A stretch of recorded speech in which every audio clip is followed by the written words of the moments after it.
Teacher അമ്മയുടെ പുതിയൊരു എപ്പിസോഡിലേക്ക് എല്ലാവർക്കും സ്വാഗതം.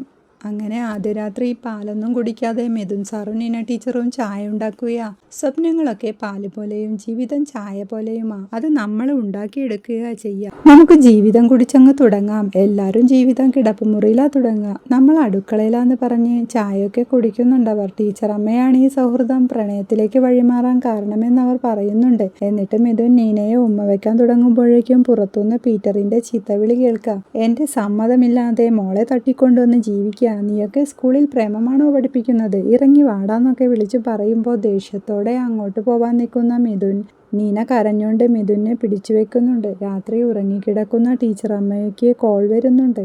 കൂടെ കിടക്കുന്ന വീണയോട് ആ ഫോൺ എടുക്കാൻ പറയുന്നുണ്ട് ടീച്ചറമ്മ. നീന ടീച്ചറാണെന്ന് കണ്ട് എന്താടീന്ന് ചോദിക്കുമ്പോൾ പപ്പ വന്ന് ബഹളം വെക്കുക. മിഥുൻ സാറിനെ കുത്തി മലർത്തുന്നൊക്കെ വിളിച്ച് പറയാ. മിഥുൻ സാറിനെ ഞാൻ പുറത്തിറങ്ങാതെ പിടിച്ചു വെച്ചേക്കുക എന്ന് പറയുമ്പോൾ അയാൾ നിന്നെ ജീവിക്കാൻ വിടില്ലേ, ഞങ്ങൾ വിഷ്ണുവേട്ടനെ വിളിച്ചുകൊണ്ട് അങ്ങോട്ട് ഇപ്പോൾ വരാമെന്ന് പറഞ്ഞ് ടീച്ചർക്ക് ഫോൺ കൊടുക്കുന്നുണ്ട്. നീ പേടിക്കാതെ എന്ന് പറഞ്ഞ് ടീച്ചറമ്മ അവളെ ആശ്വസിപ്പിക്കുന്നുണ്ട്. പീറ്ററിന്റെ ചീത്ത വിളി കേട്ട് കരഞ്ഞു പേടിച്ചു നിൽക്കുന്ന നീന ടീച്ചറെ മിഥുൻ ചേർത്ത് പിടിച്ച് ആശ്വസിപ്പിക്കുന്നുണ്ട്. രാത്രി വെള്ളം കുടിക്കാൻ എണീറ്റ് വന്ന വിഷ്ണുവിനോട് വീണ കാര്യങ്ങളൊക്കെ പറയുന്നുണ്ട്. എന്നിട്ട് അവർ ഒന്നിച്ച് പോലീസ് ജീപ്പിൽ മിഥുന്റെ വീട്ടിലെത്തുന്നു. അവരെ കണ്ട് പോലീസിനെയും കൊണ്ട് വരട്ടാൻ വന്നതാണോന്ന് പീറ്റർ ചോദിക്കുക. ടീച്ചറമ്മ അയാളെ മൈൻഡ് ചെയ്യാതെ അകത്തേക്ക് കയറിപ്പോയി വാതിലിൽ മുട്ടി നീനയെ വിളിക്കുന്നുണ്ട്.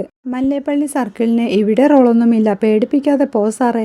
എൻ്റെ മോള് താമസിക്കുന്ന വീടാ, ഏത് വകുപ്പ് പ്രകാരം കുറ്റാവുന്നതെന്ന് പീറ്റർ പറയുമ്പോൾ വകുപ്പൊക്കെ അറിഞ്ഞാലേ പോവൂ എന്ന് പറഞ്ഞ് സ്ഥലം പോലീസ് സ്റ്റേഷനിലേക്ക് വിളിച്ച് കാര്യങ്ങളൊക്കെ പറയുന്നുണ്ട് വിഷ്ണു. വാതിൽ തുറന്നിറങ്ങിയ നീനയെയും മിഥുനെയും കാണുന്ന പീറ്റർ കത്തിയും എടുത്ത് നിന്നെ ഞാനിന്ന് കൊല്ലുമെന്ന് പറഞ്ഞ് പോവാൻ തുടങ്ങുമ്പോഴേ വിഷ്ണു അയാളെ പിടിച്ച് നിർത്തുന്നുണ്ട്. പപ്പയാണെന്ന് പറഞ്ഞുകൊണ്ട് കാര്യമില്ല, ഉത്തരവാദിത്തം കാണിക്കണം. നിങ്ങളില്ലാതാക്കി എൻ്റെ ജീവിതം തുന്നിച്ചേർത്തത് ടീച്ചറമ്മയാ. ടീച്ചറമ്മ കഴിഞ്ഞ് ആരും എൻ്റെ ജീവിതത്തിൽ ഇടപെടാൻ പാടുള്ളൂ എന്നൊക്കെ നീന പറയുക. അപ്പോഴേക്കും സ്റ്റേഷനിൽ നിന്ന് പോലീസ് വന്ന് പീറ്ററിനെ പിടിച്ചോണ്ട് പോവുക. കടാരയും തെറിവിളിയും പോലീസും ഒക്കെ ആയിട്ട് സംഘർഷം നിറഞ്ഞൊരു ആദ്യ രാത്രി ആർക്കാ കിട്ടുക? എല്ലാവരും ഒന്ന് ചിരിക്കുന്ന മിഥുൻ പറയുമ്പോൾ എല്ലാവരും കൂടി ചിരിക്കുന്നുണ്ട്. ഇയാളിന് കുഴപ്പമുണ്ടാക്കാതിരിക്കാൻ എന്താ ചെയ്യാന്ന് വിഷ്ണുവിനോട് ടീച്ചറമ്മ ചോദിക്കുമ്പോൾ അതൊക്കെ ഞാൻ റെഡിയാക്കാമെന്ന് വിഷ്ണു പറയുന്നു. എന്നാൽ നിങ്ങൾ വാതിലടച്ച് കുറച്ചു സമയം ഉറങ്ങുമെന്ന് പറഞ്ഞ് ടീച്ചറും കൂട്ടരും യാത്ര പറഞ്ഞ് അവിടെ നിന്ന് ഇറങ്ങുന്നുണ്ട്. തുടക്കം ഗംഭീരമായെന്ന് പറഞ്ഞ് അവർ കിടക്കാൻ പോവുക. പിന്നീട് കാണിക്കുന്നത് വീണയെ നോക്കി നടക്കുന്ന ലൈബ്രറിയിലെ പയ്യൻ സന്തോഷിനെയാണ്. കാലത്തെ എണീറ്റ് സന്തോഷ് PSCക്ക് പഠിക്കുക. അങ്ങോട്ട് ചായയുമായി എത്തുന്ന ഏടത്തി അവന് ചായ കൊടുക്കുന്നുണ്ട്. എന്നിട്ട് പറയുന്നുണ്ട് ഫയർമാൻ നോട്ടിഫിക്കേഷൻ വന്നിട്ടുണ്ട്, നീ കൊടുക്ക്, എന്തായാലും കിട്ടുമെന്ന്, ഞാൻ അയക്കാമെന്ന് സന്തോഷ് പറയാ. ചായ കുടിക്കെന്ന് പറഞ്ഞ് ഏട്ടത്തി പോകുന്നുണ്ട്. അപ്പോഴേക്കും മൊബൈലെടുത്ത് അതിലെ വീണയുടെ ഫോട്ടോ സൂം ചെയ്ത് നോക്കി ഡയറി എടുത്ത് എഴുതുക, എന്ത് വന്നാലും ഇന്ന് പറഞ്ഞേ പറ്റൂന്ന്. പിന്നീട് കണ്ണൻ്റെ അടുത്ത് ചെന്ന് പ്രാർത്ഥിക്കുക. എപ്പോൾ പറയാൻ നിന്നാലും അവിടെ എത്തുമ്പോൾ ധൈര്യം ചോർന്നു പോവുകയാണല്ലോ ഗുരുവായൂരപ്പ, എന്ത് വന്നാലും ഇന്ന് പറഞ്ഞേ പറ്റൂ. Yes, I can do it, ഇന്ന് പറഞ്ഞിരിക്കും എന്ന് പ്രാർത്ഥിക്കുമ്പോൾ ഇത് കണ്ടോണ്ട് നിൽക്കുന്ന ചേട്ടൻ എന്തെന്ന് ചോദിക്കുക. ഞെട്ടിത്തിരിഞ്ഞ് ചിരിച്ചോണ്ട് നിൽക്കുന്ന സന്തോഷ് ഒന്നും പറയാനാവാതെ നിൽക്കുമ്പോൾ പരീക്ഷയുടെ കാര്യമല്ല വല്ല പ്രേമവുമാണോ എന്ന് ചോദിക്കുക.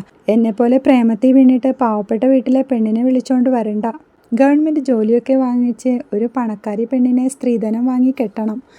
2-3 ആപ്ലിക്കേഷൻ അയക്കാനുണ്ട്, അതിന് കാര്യമായി പ്രാർത്ഥിച്ചതാണെന്ന് സന്തോഷ് പറയുമ്പോൾ ഇത് അതിനു വേണ്ടിയുള്ളതൊന്നുമല്ല, നീ ചെല്ലെന്ന് പറയുമ്പോൾ സന്തോഷ് പോവാൻ തുടങ്ങുക. അപ്പോൾ അച്ഛൻ്റെ മരുന്ന് കഴിഞ്ഞു, അത് വാങ്ങാൻ സന്തോഷിനോട് പറയുന്നുണ്ട് അവൻ്റെ അമ്മ. പിന്നീട് അവൻ ആ വലിയ വീട്ടിൽ നിന്നിറങ്ങി സൈക്കിളിൽ കയറി പോവുകയാണ്. പിന്നീട് ബൈക്കിൽ ഒന്നിച്ച് സ്കൂളിലെത്തുന്ന നീന ടീച്ചറെയും മിഥുൻ സാറിനെയുമാണ് കാണിക്കുന്നത്. ഇവരെ നോക്കി നിൽക്കുന്ന സുനിയും മദനൻ സാറും കമലാക്ഷി ടീച്ചറും. രണ്ടിനും ലൈസൻസ് കിട്ടി, ഇനി ആരെ പേടിക്കാനാന്ന് സുനി പറയുന്നുണ്ട്. എന്താ പുതിയ വല്ല കഥയുമാണെന്ന് ചോദിച്ച് മിഥുൻ സാർ അവരുടെ അടുത്തേക്ക് ചെല്ലുന്നുണ്ട്. നിങ്ങൾ രണ്ടും ബൈക്കിൽ വന്നപ്പോൾ കാണാൻ നല്ല ചേർച്ചയാന്ന് കമലാക്ഷി ടീച്ചർ പറയുമ്പോൾ അത് ഞങ്ങൾ വിശ്വസിച്ചു എന്ന് മിഥുൻ സാറും പറയും. അപ്പോഴേക്കും അങ്ങോട്ട് വരുന്ന കുട്ടികൾക്ക് അവർ മിഠായി കൊടുക്കുന്നുണ്ട്. അത് കണ്ട് മദൻ സാർ കൈ കാണിക്കുക. എന്നാൽ ശരി, സ്റ്റാഫ് റൂമിൽ കാണാം എന്ന് പറഞ്ഞ് മിഥുൻ പോവുക. അതൊരു ഭീഷണിയുടെ സ്വരമല്ലേ എന്ന് മദൻ സാർ പറയുന്നുണ്ട്. അപ്പോൾ സുനി പറയാൻ വന്ന കാര്യം ഞാൻ വിട്ടുപോയെന്ന് പറഞ്ഞ് മിഥുൻ സാറിൻ്റെ വീട്ടിൽ രാത്രി പീറ്റർ വന്ന കാര്യമൊക്കെ പറയുക. പീറ്റർ ജാമ്യത്തിലിറങ്ങി. ടീച്ചറുടെ മരുമകൻ കൈയൊടിച്ചെന്നും പറഞ്ഞ് അയാൾ ഹോസ്പിറ്റലിൽ അഡ്മിറ്റ് ആയിരിക്കുക. ശരിക്കും ഒടിഞ്ഞോ എന്ന് മദനൻ സാർ ചോദിക്കുമ്പോൾ ചുമ്മാ ഓരോ ഫ്രോഡ് കാണിക്കാമെന്ന് സുനി പറയുന്നുണ്ട്. ടീച്ചർക്ക് മരുമകനും നല്ല ഉഗ്രം പണിയാവുന്ന മദനൻ സാർ. ബെല്ലടിക്കുമ്പോൾ അവർ ക്ലാസ്സിലേക്ക് പോകുന്നുണ്ട്. പിന്നീട് കാണിക്കുന്നത് കയ്യിൽ പ്ലാസ്റ്റർ ഇട്ട് കൂട്ടുകാരുടെ കൂടെ കള്ളു കുടിക്കുന്ന പീറ്ററെയാണ്. നമ്മുടെ കള്ളുകുടി കമ്പനിയുടെ കൈയൊടിച്ചത് ഏത് പോലീസാ? പീറ്ററിൻ്റെ മോളെ വിളിച്ചിറക്കിക്കൊണ്ടുപോയി കല്യാണം കഴിച്ചു. അതിനായി കാണിച്ചത്. ടീച്ചർക്കും കുടുംബത്തിനും നല്ല പണി കൊടുക്കണമെന്നൊക്കെ പറഞ്ഞ് അവർ കള്ളു കുടിച്ചുകൊണ്ടിരിക്കുക. പിന്നീട് കാണിക്കുന്നത് വൈകിട്ട് സ്കൂൾ വിടുമ്പോൾ മേരി ടീച്ചറോടും സരസ്വതി ടീച്ചറോടും യാത്ര പറഞ്ഞിറങ്ങുന്ന നീന ടീച്ചറെയാണ്. പീറ്റർ ഇനിയും വരുമോയെന്ന് സരസ്വതി ടീച്ചർ ചോദിക്കുമ്പോൾ ചെറിയ പുള്ളിയൊന്നുമല്ലല്ലോ, എന്തും പ്രതീക്ഷിക്കാമെന്ന് മിഥുൻ സാർ പറഞ്ഞിട്ട് അവർ ബൈക്കിൽ കയറി പോവുകയാ.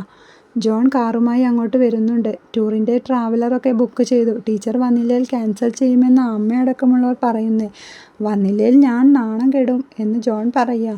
ഇവളേതേലും വള്ളിക്കെട്ടെടുത്ത് തലയിൽ വെക്കുമെന്ന് മേരിക്കുട്ടി ടീച്ചറും പറയുന്നുണ്ട്. നോക്കാമെന്ന് സരസ്വതി ടീച്ചർ പറയുമ്പോൾ അവർ കാറിൽ കയറി പോവുകയാണ്. പിന്നീട് കാണിക്കുന്നത് റോഡരികിൽ സൈക്കിൾ നിർത്തിയിട്ട് ടീച്ചറെ കാത്തു നിൽക്കുന്ന സന്തോഷിനെയാണ്. ടീച്ചർ വരാഞ്ഞതു കണ്ടിട്ട് സന്തോഷ് സൈക്കിളെടുത്ത് സ്കൂളിലേക്ക് പോവുകയാണ്. സന്തോഷിനെ കാണുന്ന ടീച്ചർ എന്ത് പറ്റിയെന്ന് ചോദിക്കുന്നുണ്ട്.